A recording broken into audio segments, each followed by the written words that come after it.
Hello students, welcome to the recorded lecture of subject economics. Today we are going to see the last topic of third B chapter, that is elasticity of demand. And today's topic is importance of elasticity of demand.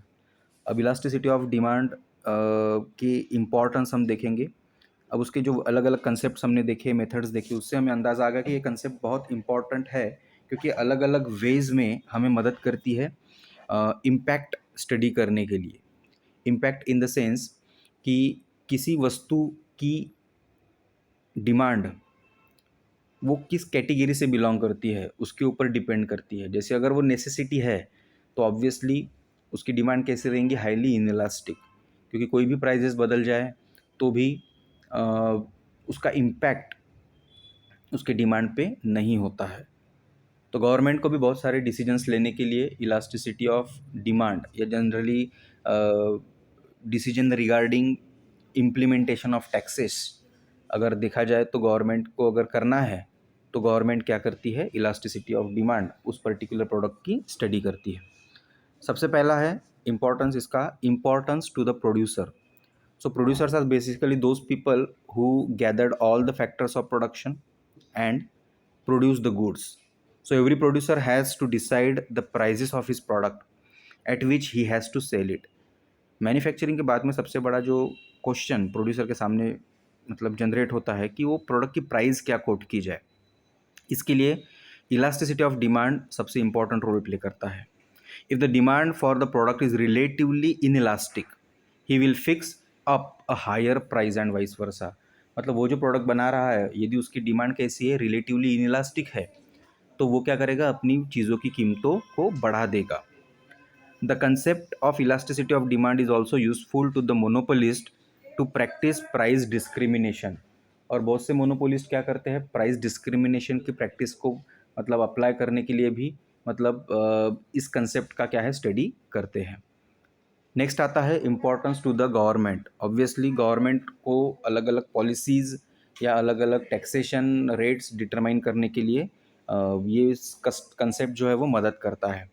Like taxation policy of a government is based on the concept of elasticity of demand. Those commodities whose demand is relatively inelastic will be taxed more because it will not affect their demand much and vice versa।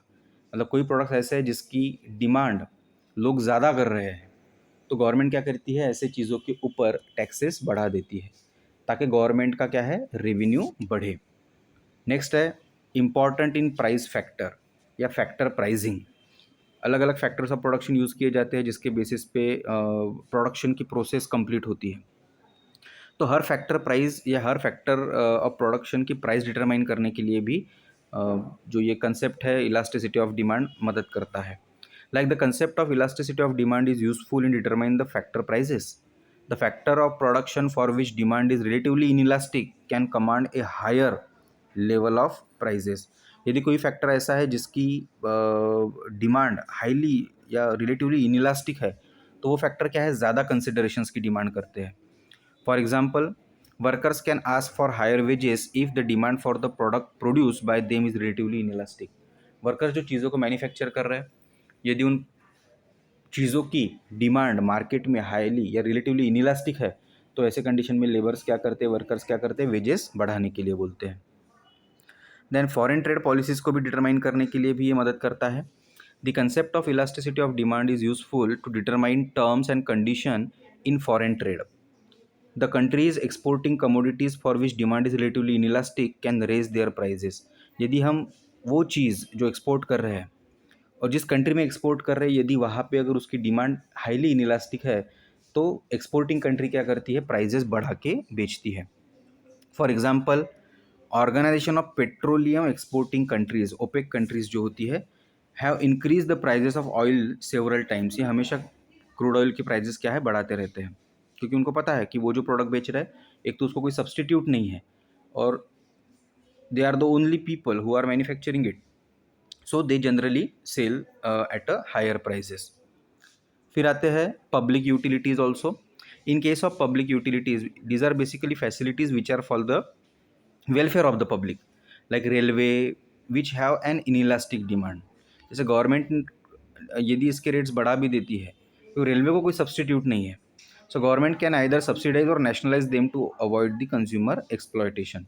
तो public utilities को भी government बहुत सी बार क्या कर देती है, okay, मतलब एक जो भी इसके फेयर्स है वो डिटरमाइन करती है, ताकि, और जैसे अगर वो मोनोपोली है तो गवर्नमेंट या तो उसको सब्सिडाइज रेट पे अवेलेबल करवा के देगी ताकि ज़्यादा से ज़्यादा लोग क्या है उसका यूटिलाइजेशन कर सके. और लास्ट है प्रपोर्शन ऑफ एक्सपेंडिचर. ये भी एक इम्पॉर्टेंट एलिमेंट है.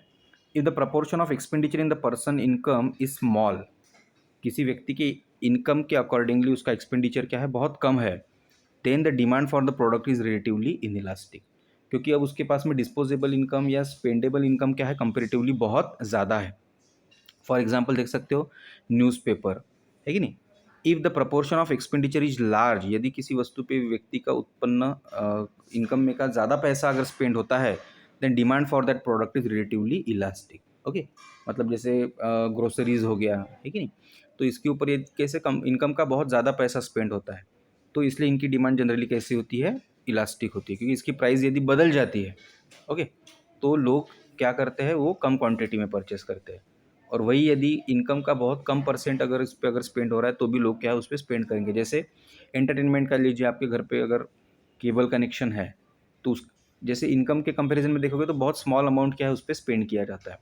तो यदि 10 रुपये, 20 रुपये, 30 रुपये या 50 रुपये से बढ़ भी जाए तो भी लोग क्या है उसको परचेज करेंगे. ठीक है. So these are the importance of elasticity of demand.